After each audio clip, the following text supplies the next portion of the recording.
Hello, welcome back to my channel. If you're new here, my name is Niara Alexis, and like the title says today, I'm gonna be sharing with you a couple of things I would never ever do while wearing a protective style.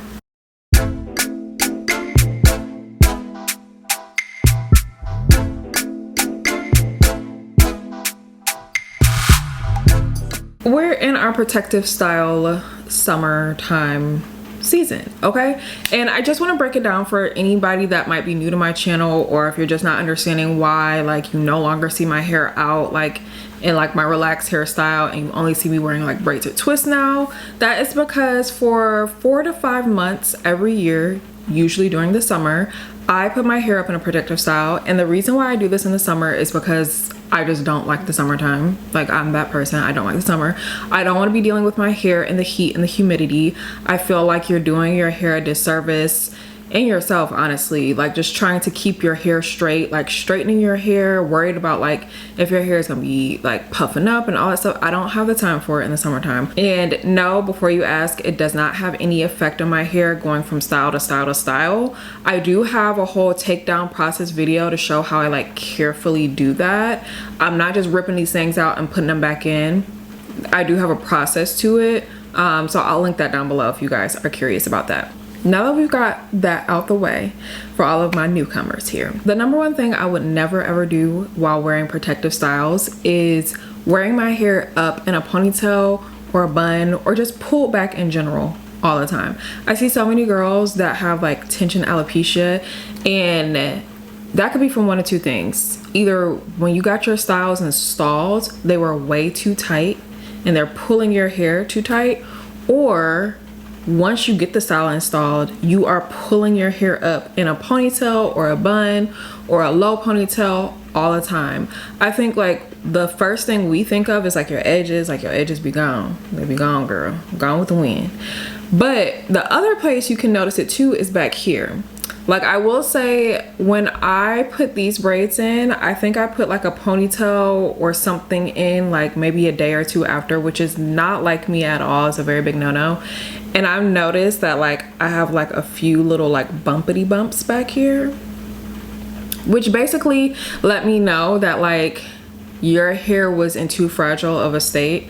It had already had so much tension applied to it to put these braids in for you to be pulling it back in a ponytail.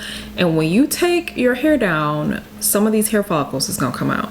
Now, it's not bad. It's literally just like one bump that I'm concerned about, but I just know like, oh, you snatched. If you're starting to experience like bumps and itchiness like around your braids, around like your edges, and I mean like all of your edges, like around here, like around your ears, around the nape of your neck, just know when you go to take them braids out, your hair might be coming with it. The next thing that I feel like we have all been guilty of at some point is just like leaving my hair out at night.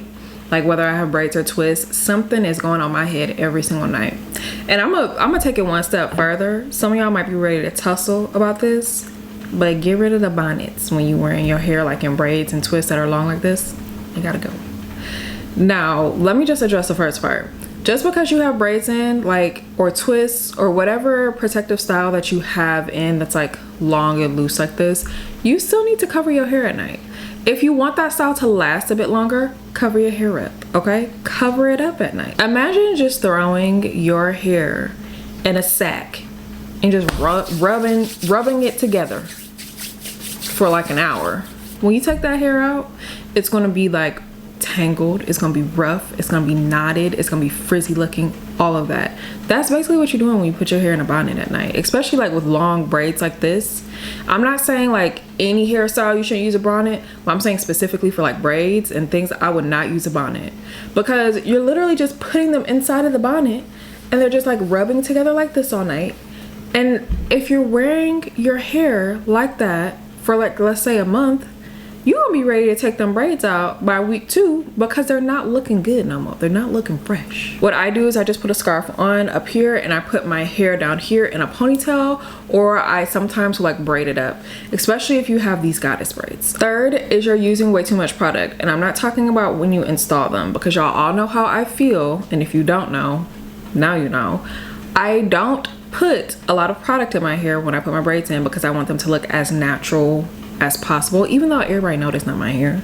Like, I still want it to look like lived in, like a little bit of a lived in look. Like, my inspiration when I put my boho or my knotless braids in, whatever you want to call them, is more of like the Zoe Kravitz. Like, that's my inspiration when I'm wearing these braids. When I am wearing the braids, I gelled my edges down for the first time today in like a month or 2 months maybe. Like, I have not gelled these edges down. The first time I had braids this summer, I didn't gel my edges at all.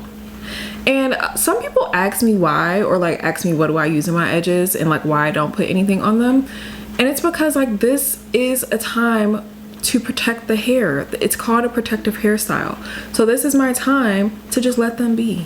Let them chew. Okay, but if you can't like completely like go cold turkey and just not put anything on your edges, I get it. You know, you want them slicked and cute sometimes.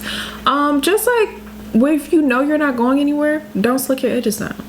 And let me give you another tip. Make sure you wash them things. Wash your edges. Don't be leaving the edge control that you had in 2 days prior on there. Next, leaving your braids in for a super long time. Now, some of y'all have scared me. Like what the kids be saying, jump scare. I'm scared because somebody told me that they be leaving their braids in for like 2 months, and I said, what? You won't catch me? You will not catch me. Like, I would never leave my braids in for longer than like a month, like 5 weeks or so. Like, that's been like the running, like this summer it's been going on like 5 weeks or so I leave my braids in. And it's also a key factor if you are noticing like when you take your braids out that your hair is matting up a lot. It could be that you're leaving your braids in for way too long. The last thing is, do not put braids or twists or any other sort of protective style in on damaged hair. Now, if you know that your ends are fried, dyed, and laid to the side, chop them off.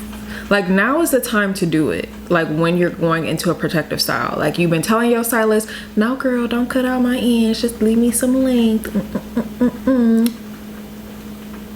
Putting that up into braids or twists is not going to do nothing but have your ends look just as bad when you take them out. Like, don't think of protective styles as like a miracle.